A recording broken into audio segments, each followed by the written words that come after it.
It was a chilly October evening when Emily, a city girl with a knack for adventure, arrived in the small, eerie town of Willow Creek. She had heard whispers about the old, abandoned mansion on the outskirts of town, a place everyone claimed was cursed.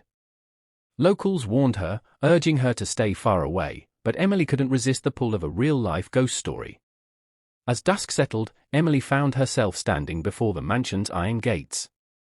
Ivy curled around the bars, and the air was thick with an unexplainable dread.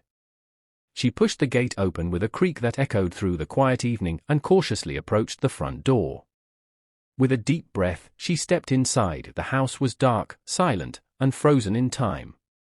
Dusty furniture was draped with white sheets, and portraits of solemn-faced ancestors watched her every move. As she wandered deeper into the house, Emily could feel a chill in the air, as though unseen eyes were following her. She shrugged it off, dismissing it as her imagination. Suddenly, a loud thump echoed down the hallway. Emily froze. The sound was coming from the floor above. Her heart pounded as she crept up the grand staircase, each step groaning under her weight. At the top of the stairs, she saw a faint light flickering from a room at the end of the hall. Her curiosity won over her fear, and she slowly pushed the door open. Inside the room, she saw an old rocking chair moving back and forth on its own. Cold sweat trickled down her neck as she realized she was not alone. The air grew colder, and a faint whisper filled the room, saying, "Leave now." Terrified, Emily turned to run, but the door slammed shut. She frantically pounded on it, but it wouldn't budge. Then she felt icy fingers brush against her shoulder. She spun around to face a ghostly figure, an elderly woman with hollow eyes that seemed to stare straight into her soul. Emily screamed and clawed at the door, desperately trying to escape. Just as she thought she would be trapped forever, the door flew open and she stumbled out. She didn't stop running until she was out of the house, through the gates, and far away from Willow Creek. The townsfolk found her the next morning, shaken and silent. She never spoke of what she saw that night, but those who dared to visit the mansion after her claimed they could still hear faint whispers and the creaking of a rocking chair echoing through the empty halls of Willow Creek's most haunted home. Weeks passed, but Emily couldn't shake the horrors she experienced that night. She was haunted by visions of the woman's hollow eyes, by dreams where she was trapped in the house with no way out. Determined to put her fears to rest, she returned to Willow Creek, this time with a friend, Jack, who was as skeptical as he was brave.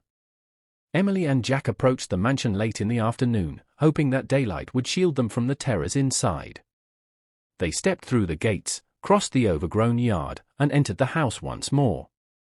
The air inside was thick and stale, as if it hadn't been touched by life in years. "Are you sure this is a good idea?"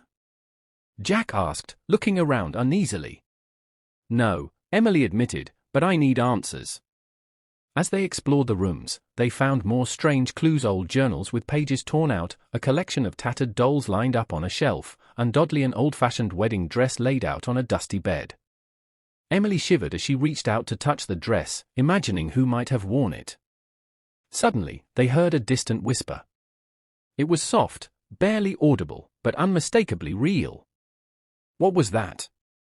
Jack asked, his voice barely a whisper. Emily's heart raced. She knew it was the same whisper she'd heard before, and she could feel the air around them growing colder. The house itself seemed to shift and breathe, as though it had woken up and was watching their every move. They turned to leave, but the door slammed shut once more. Trapped again, Emily felt the same panic rise within her. She grabbed Jack's hand, and they began searching frantically for another way out. As they made their way down a dark hallway, Emily felt drawn to a door at the very end, the same room she had entered on her last visit. She hesitated, but Jack pulled her forward, determined to face whatever lay inside. They entered to find the rocking chair moving once more, this time more violently, as though someone or something was furious at their intrusion. The ghostly woman reappeared, her hollow eyes more piercing than ever. Her voice was a hissing whisper, "You shouldn't have come back." Emily felt her legs weaken as she realized the ghost's eyes were filled with both anger and sorrow. She whispered back, her voice trembling, Who are you?" The spirit's voice filled the room. "I was bound to this place by betrayal, a promise unkept." She gestured to the wedding dress, still laying across the bed. My love, my life, stolen by a promise never fulfilled.